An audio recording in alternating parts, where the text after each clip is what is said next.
Pizza has been around since ages. Every nation lays claim to inventing it, but we know it must be Italian because all pizzas have Italian names. Quattro formaggi, margherita, or American hot. So, Chief Engineer Simi and I have decided to build our pizza oven in the style of one found in the ruins of old Pompeii. So it's half a sphere with a doorway at the front.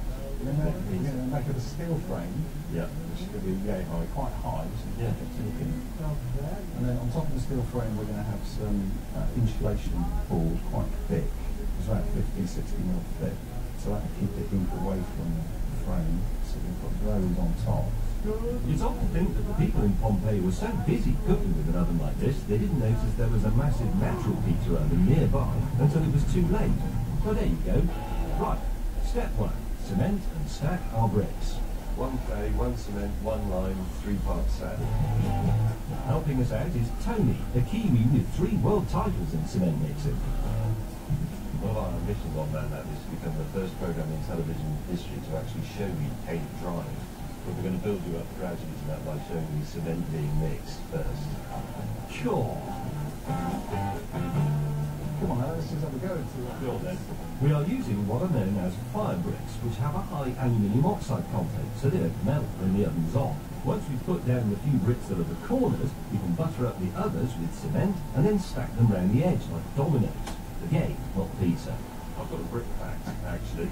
Did you know the actress Whoopi Goldberg trained as a bricklayer before she became famous in films?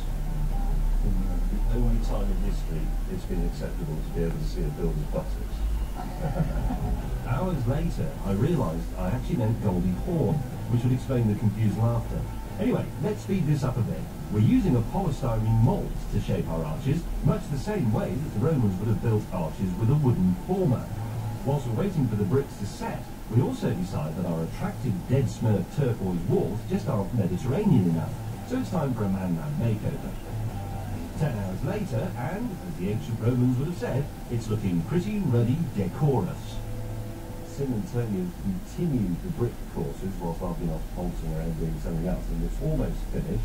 Tony's going to put the capstone in, then we're going to lag it with this, and then on top of that, we're going to put some chicken wire to keep it all stable, then we're going to render it, so then the whole thing will be cemented, except we think this bit, which we're going to leave exposed because we rather like it. Admittedly, the Romans didn't have this stuff, but then they weren't very good at fire prevention. As we've seen, It should be capable of producing about 700 or 800 degrees inside, but you should be able to lean on it casually for the 1.5 to 2 minutes it takes a pizza to cook without burning yourself at all. It will merely be nice and warm to the touch. Cats will lie on it whilst pizza's being cooked. I've got some of that in my mouth. while I choked to death in the corner, Tony takes it upon himself to drill the hole in the wall for the flue, in completely the wrong place. While we try to work out what on earth to do about this, Tony is relegated to capstone duty. The capstone is a single brick that supports the entire structure, just like St. Peter's Basilica in Rome, but without the tourists or dead popes. Perfect. Capstone in, and we can continue to make our oven look perversely like a big igloo. And Simi's even solved our flue pipe problem with the judicious use of a sledgehammer. After a great deal of careful analytical work by Simi on a computer, he has worked out that the flue needs to be this rather unusual shape, but trust us, this is the best. This will work superbly. I'm clearly awful at covering things up, but thankfully Simi is slightly better. So we leave it to him to render the outside of the oven while we go out for a pizza. Simi has rendered all of this overnight. It's absolutely fantastic, and we're ready to light the first fire. Now, we're doing this properly by making, thank you, a small pyramid out of extremely dry newspaper and then extremely dry pieces of wooden kindling. Have a look at this in here. Any boy or girl scout would tell you, if you do this properly and keep building up the layers of the pyramid, you can light a blazing inferno with a single match. But to be honest, I'm going to use Simi's blowtorch. Here we go.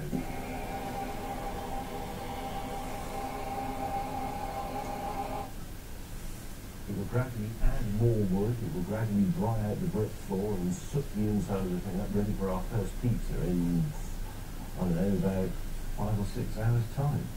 Something like that. Then let's look at that go.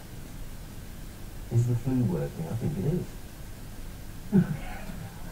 Maybe. Maybe it isn't.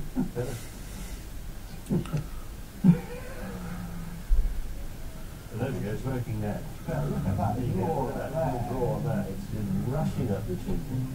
So, with the flames blazing like the Great Fire of Rome, 19th of July, 64 AD, our pizza oven is nearly complete.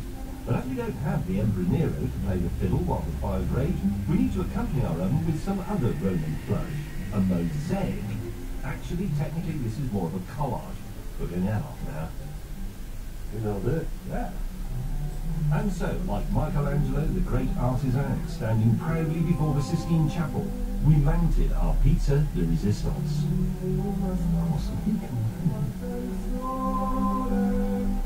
I have to say, even though it's a bit improvised, that looks rather nice. It's rather touching. This is one of man's very first ovens, the genesis of eating, taken from the ruins of Pompeii and rebuilt with care and a slightly wonky chimney in our man lab. All your fashionable cookery shows might bang on about growing your own cress and pulling your own pork, but none of them have gone back to basics like this.